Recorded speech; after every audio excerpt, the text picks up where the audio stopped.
My name is Dan Mustard. I'm the Executive Director of Millrace Center, and I currently serve as the Secretary of the Indiana Commission on Aging. Grew up in northern Michigan and moved to Columbus in 1991 and have been involved with disability services first and then moved into senior services in 2014.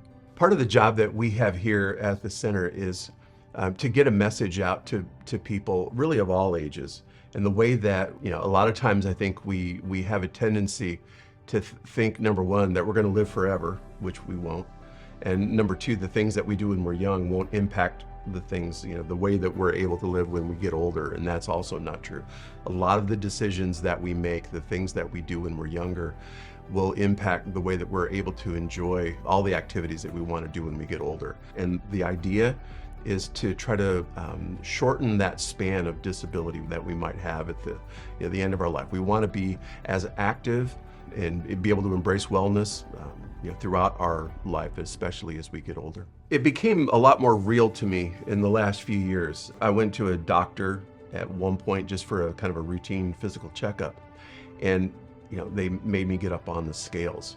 And I typically didn't weigh myself. I felt like I was in pretty good shape, and I realized that my weight was something a number that I'd never seen before. I was pretty heavy.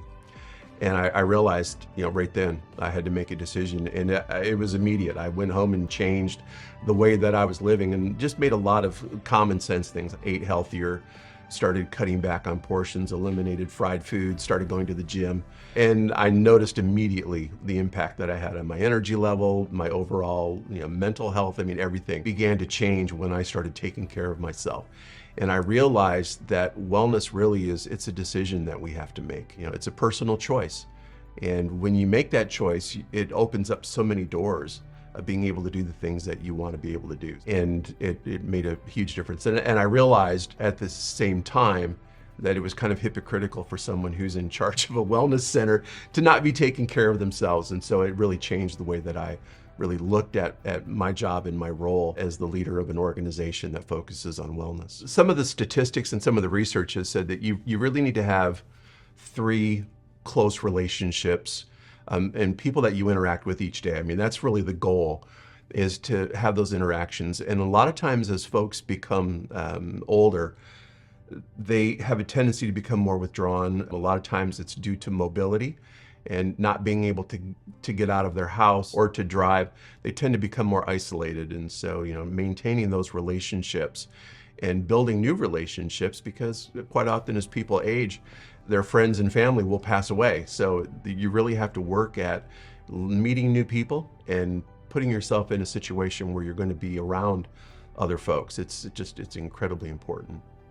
We have several programs that we do, and then also we have partners in the community like Thrive Alliance who focus on in-home services and helping people to stay connected. We have programs that we call Millrace on the Go, where we will take programming out to folks and make it easier for them to access those programs, but then also just helping people understand the importance. And I think the pandemic really brought this to light. I think a lot of folks understood what isolation feels like at any age because of the pandemic and the fact that we weren't able to be around other people. And so we saw a pretty big surge in people who were coming out after the pandemic, and they felt that it was really important to connect. And I think that was a way for them to kind of learn the lesson of the importance of being around other people. Well, when you look at the statistics, and when Columbus Regional Health does their survey for health in the community, the numbers are a little scary. Part of it is that we're in the Midwest, and as Midwesterners, we don't have the best health habits.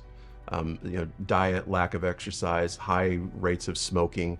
Our obesity numbers are pretty scary. And so, when we talk about rethinking wellness, you can have fun and still eat healthy. You can have fun and not drink. And so I think that, a lot of it is just that messaging of getting back to a place where we can do things in moderation. People will be able to make better decisions. They'll have better choices available to them. When we talk about helping people to age well, that's a process that has to start before we get older. Those decisions that we make when we're young really have a major impact on the way that we're able to continue to do the things that we want to do when we get older. I think we can get there. I think if enough people are focused on this and as a community, we start to offer healthier choices to folks. And we already have a good start. There's a lot of activities, a lot of opportunities. They just have to take advantage of them. Connect with somebody else. Find a workout buddy, somebody that they will be accountable to, and do the journey with somebody. That helps tremendously, because it's easy to just say, I don't feel like doing whatever I'm going to do today. I don't feel like walking around the block.